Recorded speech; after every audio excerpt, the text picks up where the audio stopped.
What up, guys? James from Bolt Bros here. DeAndre Hopkins traded. Deontay Johnson traded. Josh Uche traded. And to be honest, for very little, by the way, too. We're about a week away from trade deadline. I think things are going to get a little hot and heavy here pretty shortly. So let's just talk about three players that I think would be great trade targets for the Chargers and could be a good fit for the team. And I think even for the future with one of these guys. So once again, guys, let's get into it. James from Bolt Bros. Let's go. Bolt Bros.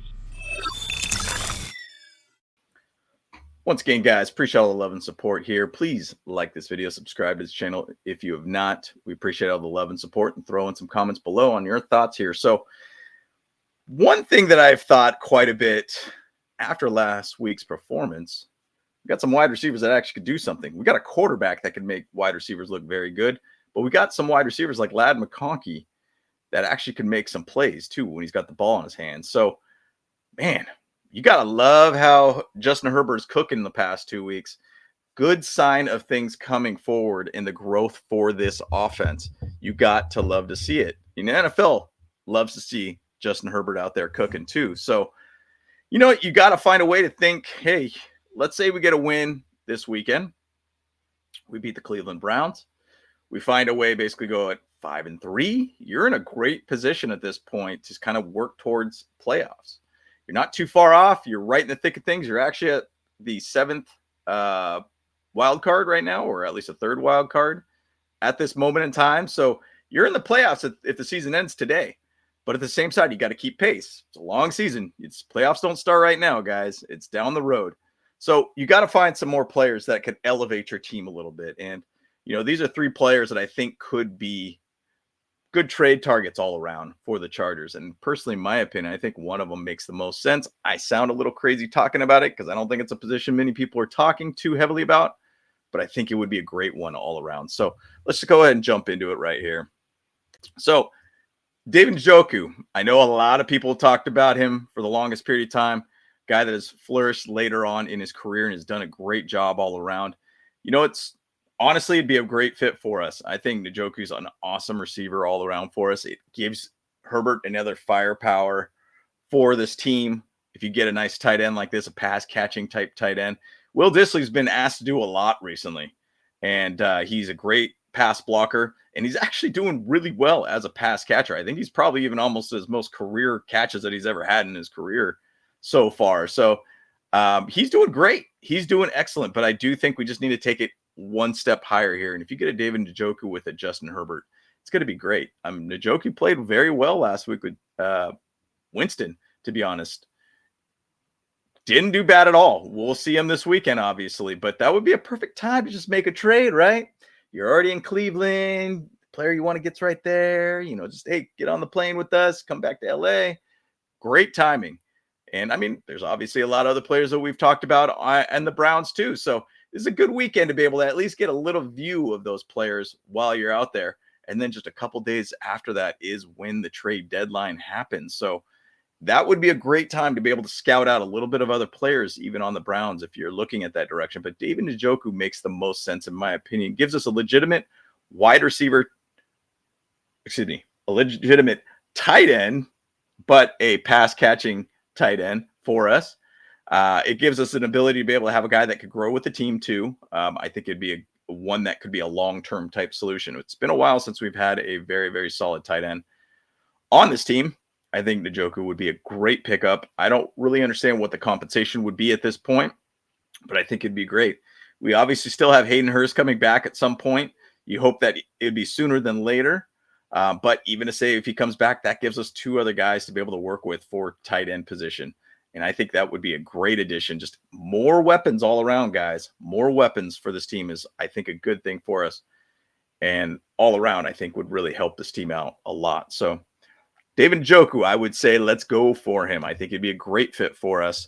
On top of that, he's actually the overall grade of 71.4 per PFF, currently receiving grade of 70.4, which is 18th out of the 36 tight ends of the NFL currently playing right now. So I think it would be a great pickup all around for Njoku. Now, this one is obvious for everybody. They want him back. They want Mike Will back. They want Mike Will back. Now, he didn't get any catches last week. I don't even know if he got any time on the field last week with the Jets. Obviously at this point, they're just putting him in the side and just say, hey, look, he's out there if you want him at this point. Mike Will makes a lot of sense for the reason of just having a guy who'd be a downfield stretcher for us, 50-50 ball kind of guy. Two, it's a guy that would make the most sense all around to this team and also continuity for Justin Herbert. He knows him too. It's crazy, but I heard some weird rumors that they're throwing Josh Palmer out into the trade market, which I don't think makes any sense at all to do that. I think Josh Palmer has some very, very good potential to be a very good wide receiver. Last couple weeks, he's done a very, very good job of pass catching. He's made some phenomenal catches all around, but I think the rumor has is that just says he's not a part of the long-term plan for the team.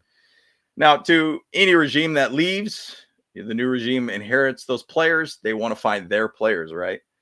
And maybe it's just Palmer's not one of those guys that fits for the new regime. And, that would be sad to be able to see that happen. I know the Chargers did want to go after Mike Will when they let him go. They wanted to re-sign him. They wanted to bring him back in. They couldn't make it financially sound, or at least a decision to be able to pay him what he wanted. Obviously, the Jets paid him a lot. But, the Jets have kind of made a little bit of a mess again over there, too.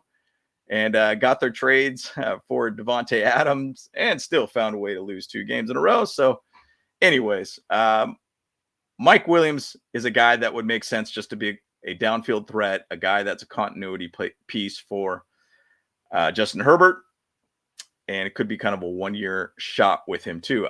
The one side that to me that I do not need to see this trade happen is that we don't really know what we have from DJ Chark. I think who could be a very good downfield stretcher player for us. We don't have him on the field yet. Also, I feel like Justin Herbert elevates players and makes them better. And to be honest, if you look at last week, he's cooking. He is throwing to everybody and making players better. Will Dissly is a perfect example of that. He is a guy that is actually having a career year as a pass catcher and is a phenomenal blocker too.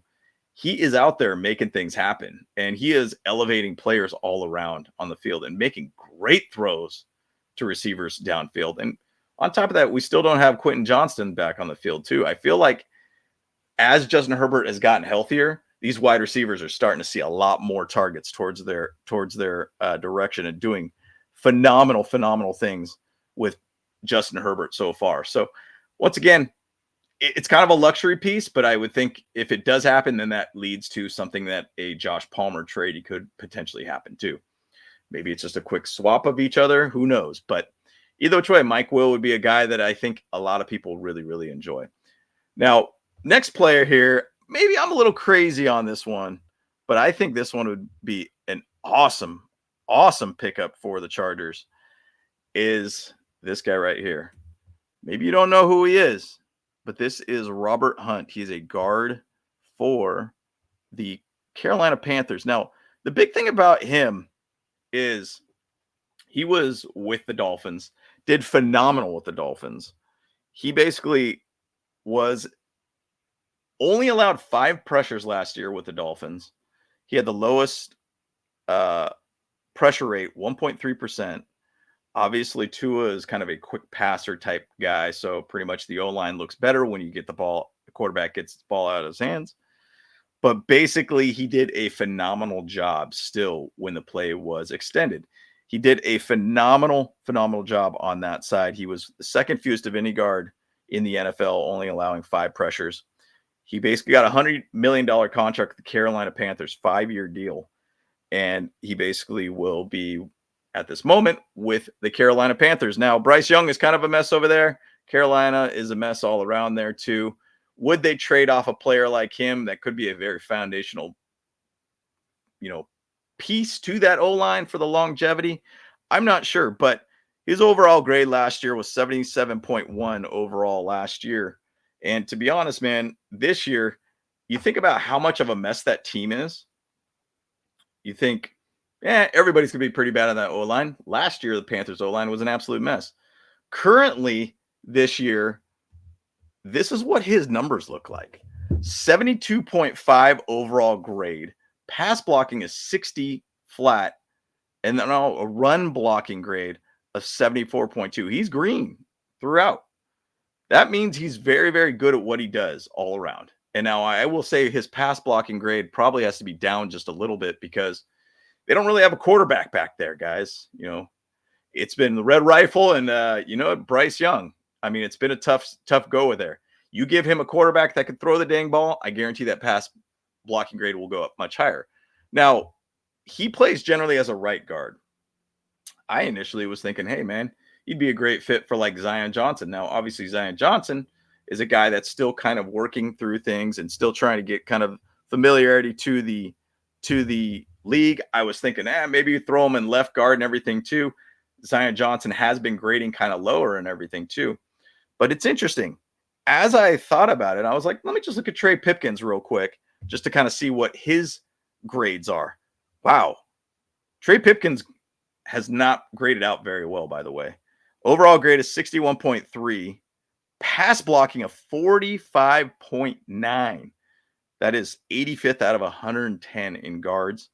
His run blocking grade has been very good at 26th out of 110. He's got a 69.2 run blocking grade. Now, once again, Trey Pipkins has his last year of his contract with us too. Do you kind of get rid of him and say, hey, let's move away from him?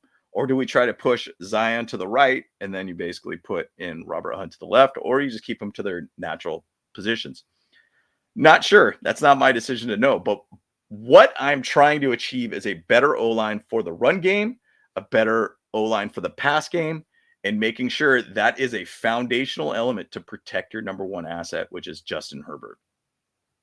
Makes the offense better all throughout. Now, obviously, Bradley Bozeman is one guy that you can kind of target to. I think it's safe to say he's going to be there. Chargers love him. And I think what he did is standing up for Justin Herbert last week will probably keep his job there for sure. I don't anticipate a change there. But the same side, you kind of look at it as like, can we just solidify the O-line a little bit more? Because, man, we're allowing so much middle pressure on this O-line. Last week was absolutely frustrating. And Trey Pipkins is actually grading out the worst in pass blocking for the Chargers O-line. So I think that if you go out and get a Robert Hunt, which, once again, he did sign a $100 million contract, 5-year deal, but it's give or take, it's only about $15 million cap hit each year. Not too bad. It would be one of those guys where you have another strong O-lineman on the line for you. Now, I obviously know that you got Rashawn Slater that you got to pay too, right?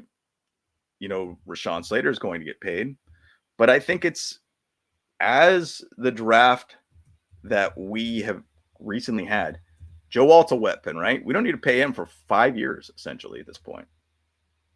You could basically add some more money to the O-line. Make sure you get a solid O-line. Think of it like how the Niners are and everything too. They basically built a lot of a very strong O-line. They invest a lot in that O-line to make sure the quarterback could do his job, the running game could do their job. You would be able to that would be a great investment for this team next year. Now, we have a chance this team next year could get to about $100 million over the salary cap too. So we got plenty of money to work with, guys. To me, I would say go get this guy. Go get Robert Hunt from the Carolina Panthers. It allows us to be able to solidify that O-line, make sure Justin Herbert is upright. It allows that run game to run for once. So those are my 3 guys that I think would be great, and it would be good fits for a few ways for the Chargers. What's your thoughts, bros? Let us know in the comments below. We always love to be able to hear from you and your thoughts of trade targets for this team. A lot of them are offensive, which is kind of wild because that has been a problem for us. And we're not ranking very well in the run game. That's why my guy, Robert Hunt, makes a lot of sense. So once again, guys, James from Bolt Bros, let's go. Hey, what's up? Cameron Dick here watching the Bolt Bros podcast. Let's go. Touchdown!